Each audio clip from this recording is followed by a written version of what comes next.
आपको आनंद के साथ वो ब्लेस करता है, वो कहता है इसमें बने रहे, क्योंकि जो डाली मुझ में बनी रहेगी फलेगी, फूलेगी, फल लाएगी। अभी हमने वर्शिप में सुना, कहता मैं अपने वायदों से नहीं पलटता हूँ, जो मैंने वायदा किया है वो अटल है, वो पक्का है। अगर बोल रहा है तुम ब्लेस्ड हो तो आप हैं। आज इस सेलिब्रेशन में, आज आप इस आनंद में आए हैं। मैं बता रहा हूं आप गवाही के साथ भरेंगे प्रभु यीशु मसीह के नाम में। आमीन, आमीन, आमीन। आपको शैतान डराएगा, घबराएगा, कहता है डर मत, आनंद कर।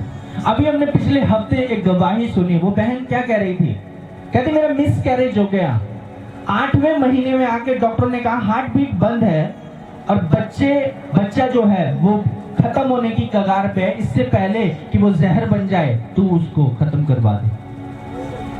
खत्म करवा दिया, मिस कैरेज हो गया। अगले उसने चर्च आना भी छोड़ दिया, इस कारण कि मैं तो चर्च जा रही थी और मेरे साथ फिर भी ऐसा क्यों, मेरा बच्चा क्यों मुझसे छीन लिया गया, मैं तो परमेश्वर की प्रेजेंस में थी, कारण क्या है।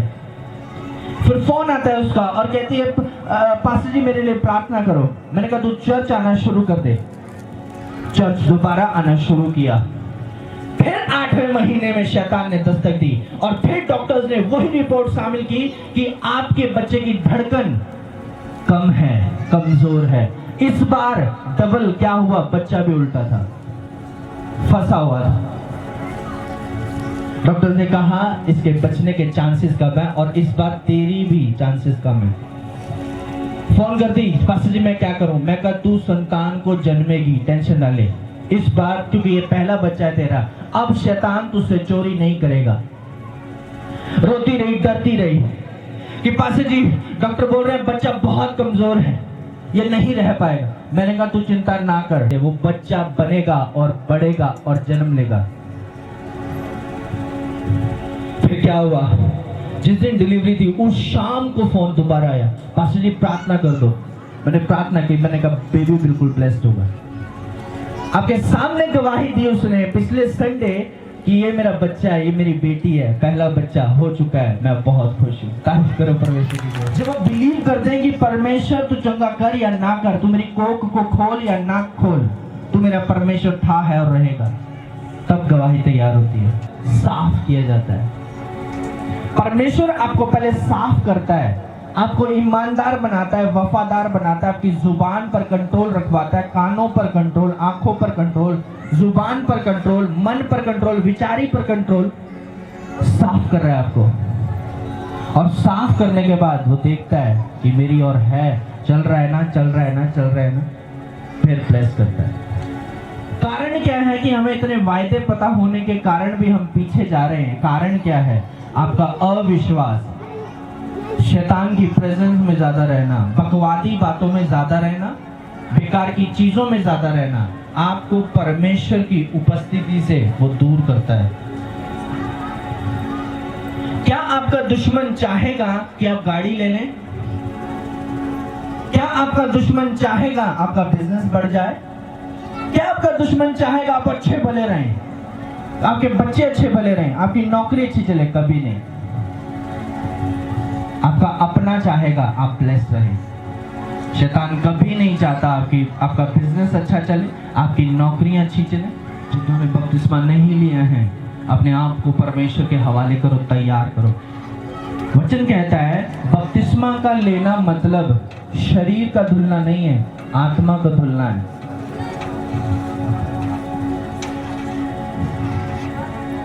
जिस दिन आपने विश्वास किया और बपतिस्मा लिया, गवाहियां इन लोगों ने विश्वास किया और उसी दिन बपतिस्मा लिया, अगले दिन परमेश्वर ऐसे उनके जीवन में काम करना शुरू करता है जो उन्होंने सपने में नहीं सोचे।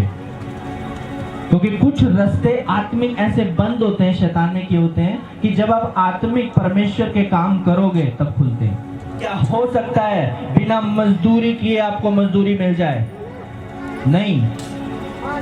हाँ, अगर कोई बिल्डिंग बन रही है, काम चल रहा है और आप बोले बैठे रहे उस बिल्डिंग के आगे, बिल्डिंग में काम चल रहा है, लेबर का, ठेकेदारी का, हर चीज का काम चल रहा है, और आप गेट पे बैठे बैठे सारा दिन उसे देखें और देखने के बाद शाम को ठेकेदार के पास जाए, बोले लाओ मेरे मजदूरी दो, क्या करेगा वो? आपको भगा देगा। जब आप कुछ करेंगे नहीं तो आपको मिलेगा क्या? और करना भी क्या है हमें परमेश्वर में? प्रार्थना। मैंने अपनी लाइफ में देखा है, मैंने लोगों को देखा है परमेश्वर से दूर होते हुए और गिरते हुए, और लोगों को देखा है परमेश्वर के नजदीक आते हुए और बढ़ते हुए। Hallelujah, hallelujah. क्या ऐसा हो गया 8 सालों से कुछ नहीं हुआ, 8वें साल में गर्भवती है? अगर होना होता तो 8 साल पहले भी हो जाता, क्यों नहीं हुआ? शैतान आपके शरीर पर काबू रखता है और उसको अपने हिसाब से चलाता है, कठपुतली की तरह। क्यों? क्योंकि आपने अपने हाथ पैर, अपना दिमाग, अपना मन उसको दिया है कि मुझे इस्तेमाल कर। ये अभी तक आपके मुंह से नहीं निकला, खुदावन तू मुझे इस्तेमाल कर, शैतान नहीं। और जिस दिन आप परमेश्वर के लिए इस्तेमाल होने लग जाते हैं, आपकी लाइफ चेंज होती है, आपकी जिंदगी चेंज होनी शुरू हो जाती है। वही हस्बैंड, वही आपका आदमी जो नशा कर रहा है सालों से, वो छोड़ने पे मजबूर हो जाता है। कारण क्या? क्योंकि वो आपको बदलता हुआ देख रहा है। कुछ है बात कि सालों से मेरी वाइफ नहीं बदली, इसकी जुबान पे कभी काबू नहीं हुआ, आज इसकी जुबान पर काबू है, इसका व्यवहार बदल चुका है। कौन है यीशु? मुझे जानना है। आप गवाही देते हैं बिना बोले। कहता मैं अपने दास के मुख के द्वारा, अपने दास के मुंह के द्वारा तुमसे बात करूंगा। अब तुम पर है कि तुम्हें उसे मानना है या नहीं। एक बूढ़ा अपना पूरा बुढ़ापा एक घर में एक उसने घर लिया हुआ था, उसमें गुजार देता है और उसी में दम तोड़ देता है भूखमरी के कारण। लेकिन जब वो मर जाता है, सारे रिश्तेदार आ जाते हैं कि अब इस घर को बेचा कैसे जाए। तो याद रखो कि लोभ काम कर रहा है लोगों के अंदर, और आपका अपना कौन है? आपका परमेश्वर। और जब आप परमेश्वर के साथ वफादार और ईमानदार होते हैं, सब आपके साथ होने को तैयार होते हैं। डिवाइन हेल्पर मतलब पवित्र लोग, और ऐसे अपवित्र जनों को, ऐसे अशुद्ध लोगों को वो आपसे दूर करता है। लेकिन है क्या? इसके लिए करना क्या पड़ेगा? आपको पवित्र रहना पड़ेगा, आपको परमेश्वर की संगति में रहना पड़ेगा, वफादारी से परमेश्वर की ओर बढ़ना पड़ेगा। तीरों से उठने की ताकत रखता है।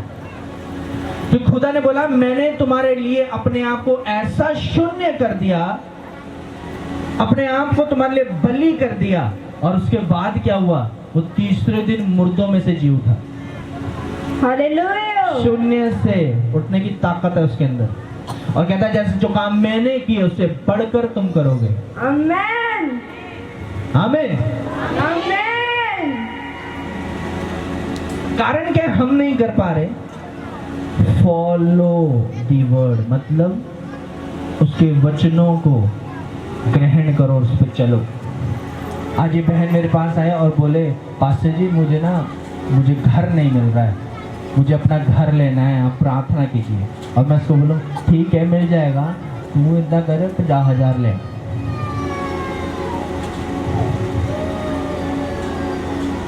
तो ऐसा कर, 2 बकरी लिया, 2 मेढ़े लिया, इतना सोना लिया, इतना चांदी लिया, ऐसा कर वैसा कर। तो ये तो भटकी हुई है ना, ये तो आई है मेरे पास, ये तो अभी अंधी बहरी है, इसको जो बोलूंगा ये वो करेगी। ये वो भेड़ है अभी जो चरवाही चाहती है मुझसे।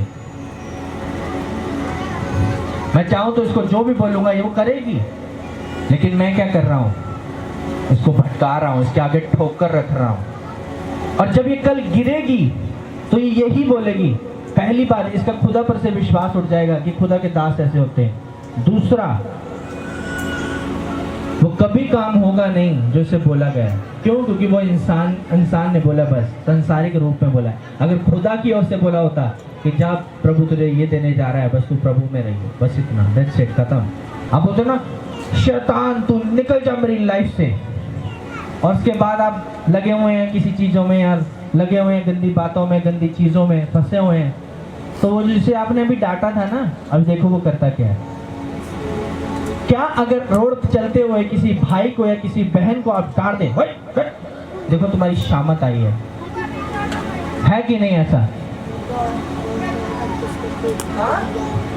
हालेलुया। सो पतला दुबला सा आदमी रोड पे जा रहा हो और वो डांट दे एक अच्छे खासे चौड़े लंबे इंसान को, ओए इधर आ, वो सोचो क्या हालत करेगा उसकी। जब आप विश्वास में कमजोर होते हैं और शैतान को डांट रहे होते हैं और आप विश्वास में नहीं रहते, वो आप पर वार करेगा ही करेगा। आपका करीबी दोस्त हो सकता है वो जो गलत है, आपको या तो उसे डांटना पड़ेगा या उसे छोड़ देना पड़ेगा।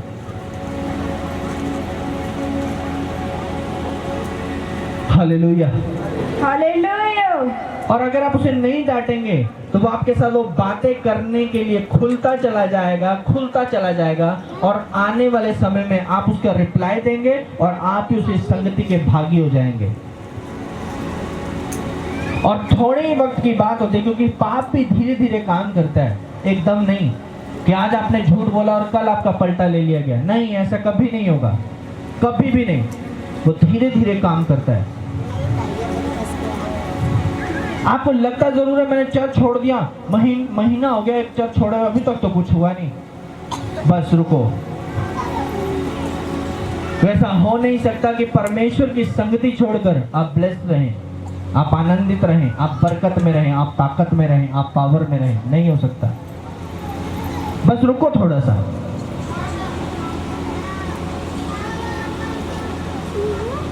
Hallelujah, hallelujah.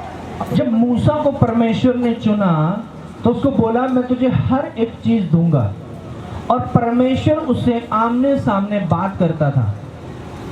कहता ये मेरा यार है, मेरा दोस्त है। लेकिन ऐसा क्या हुआ, जो मूसा को परमेश्वर ने बोला जो देश मैं तुझे देने पर हूं तू उस देश नहीं जाएगा, बस इस पहाड़ से देख ले उस देश को, लेकिन उस देश को तू जाने ना पाएगा, वो ब्लेसिंग तू नहीं लेगा। कारण क्या था इसके पीछे कि उन्होंने, जब लोग भड़के हुए थे, अविश्वास में थे, तो मूसा और हारून ने परमेश्वर को पहला स्थान नहीं दिया, अपवित्र ठहरा दिया उसको। और ये कारण था सबसे बड़ा कि परमेश्वर ने बोला कि अब तू उस देश नहीं जाएगा क्योंकि तूने मेरा इनकार कर दिया वहां पे।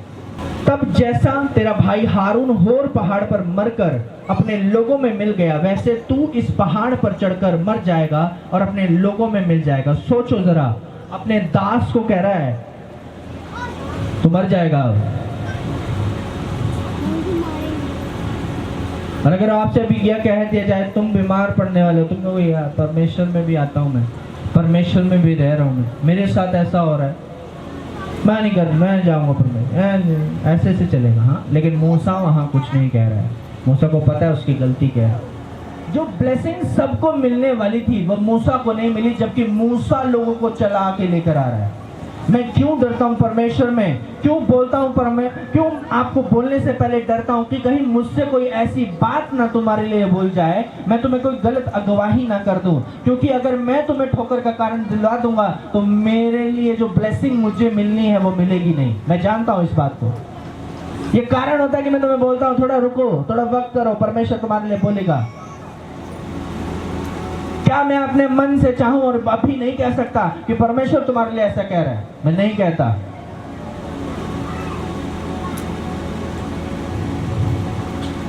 कारण यही है क्योंकि परमेश्वर कहता मैं पलटा लूंगा। अगर तूने अपनी ओर से कहा वो कभी पूरा नहीं होगा और उसका पलटा मैं लूंगा।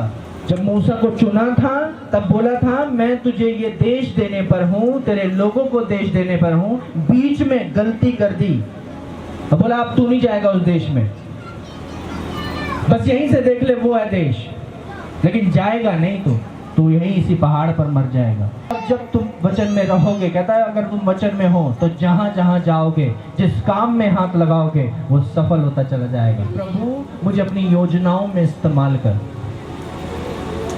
आमीन आमीन। यहाँ अगर मैं कह रहा हूं 5 लोग बैठे हैं तो 5 के लिए परमेश्वर की अलग अलग योजनाएं हैं।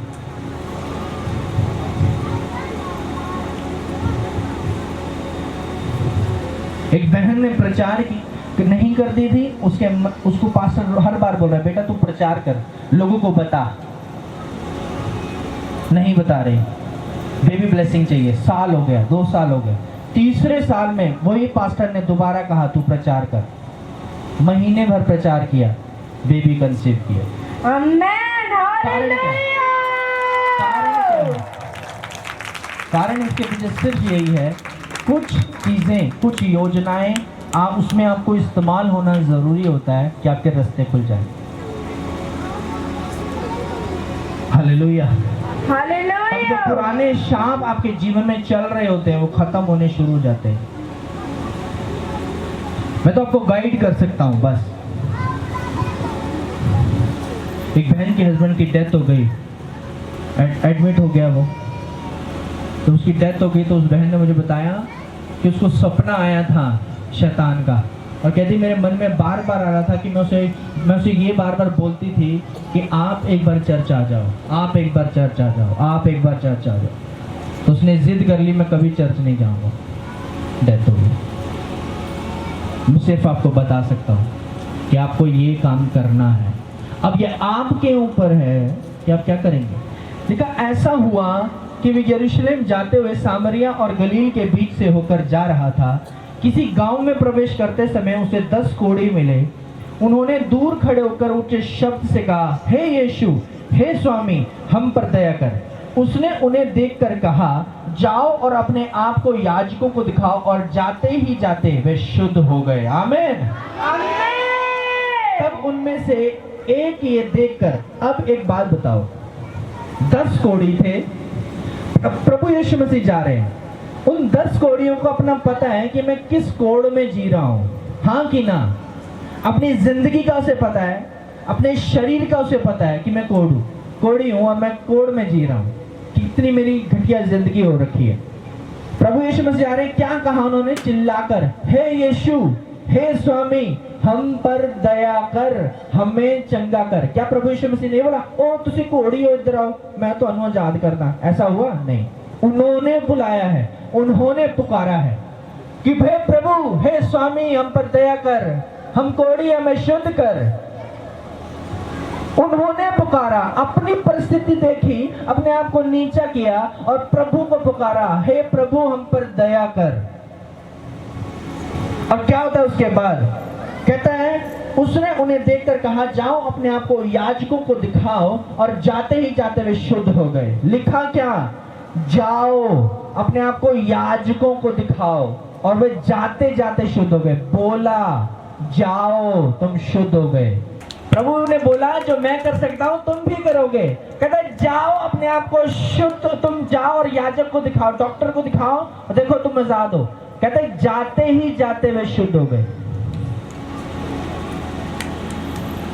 क्या प्रभु ने बोला था मैं तुम्हें शुद्ध करता हूं इधर आओ? नहीं, उन्होंने पुकारा, उन्होंने बुलाया, उन्होंने अपने आप को नीचे करके परमेश्वर को बुलाया, और प्रभु ने कहा जा अपने आप को याजक को चेक करा, तू आजाद है।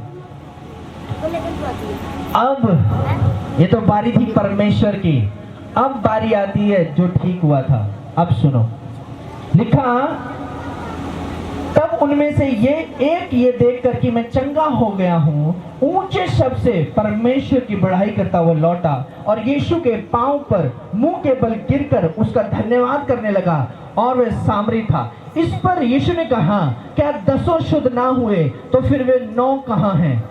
क्या इस परदेशी को छोड़ कोई और ना निकला जो परमेश्वर की बढ़ाई करता? क्या परमेश्वर ने सबको चंगा नहीं किया था? किया था। एक वापस क्यों आया? पता है क्यों? परमानेंट जो आजाद होने वाला था वो वही था।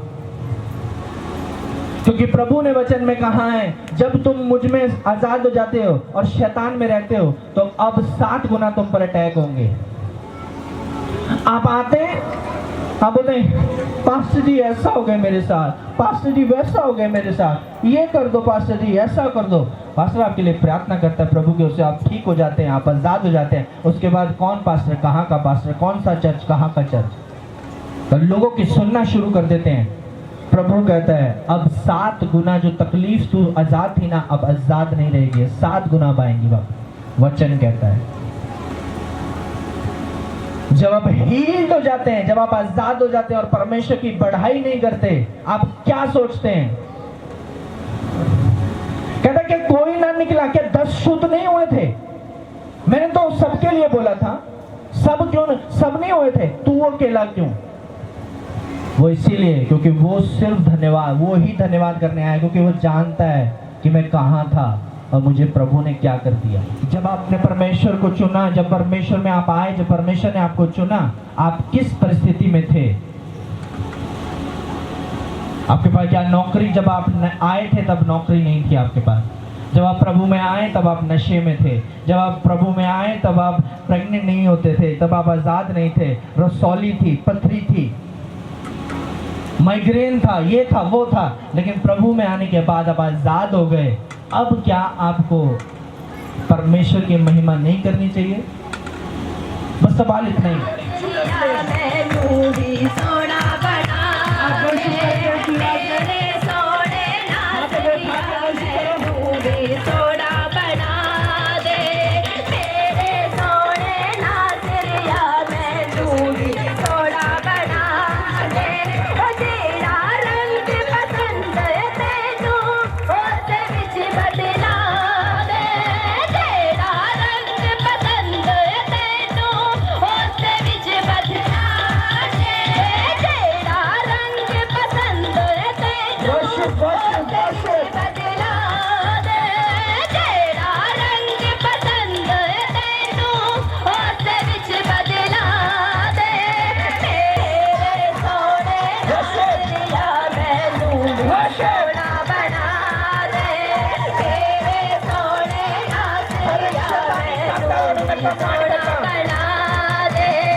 शक्तिमान पिता परमेश्वर, मेरे अब्राहम, इसहाक और याकूब के परमेश्वर, तेरा शुक्रगुजार करते प्रभु सुंदर समय के लिए, आज के दिन के लिए, तेरे जीवित हजूरी के लिए, इस सालगिरह के लिए परमेश्वर तेरा धन्यवाद। और मेरे खुदा बाप, मैं तेरे नाम में प्रार्थना करो, मेरे विश्वास शैतान की ताकतों को नाश करे, शैतान शर्मिंदा हो परमेश्वर तेरे नाम में। मेरे खुदा ये मिठास परमेश्वर जब आज लोगों के मुंह में जाए, वो मिठास इनके घरानों में जाए, शैतान की ताकतें इनकी लाइफ से दूर हो प्रभु यीशु के सामर्थ्य नाम में, आमीन।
जैसे मैं पहले मीठा खिला रहा हूँ, कुछ लेंगे, भोजन लेंगे, वो मीठा लेंगे, मिठास लेंगे अपने जीवन में। अब ये कह कर जाना, प्रभु ये मिठास मेरे जीवन में बनी रहे, ये कभी भी कड़वाहट ना आए। और मैं आपको वायदा करता हूँ, आपको प्रभु की ओर से कभी वो कड़वाहट आपकी लाइफ में ना आने पाएगी। हालेलुया।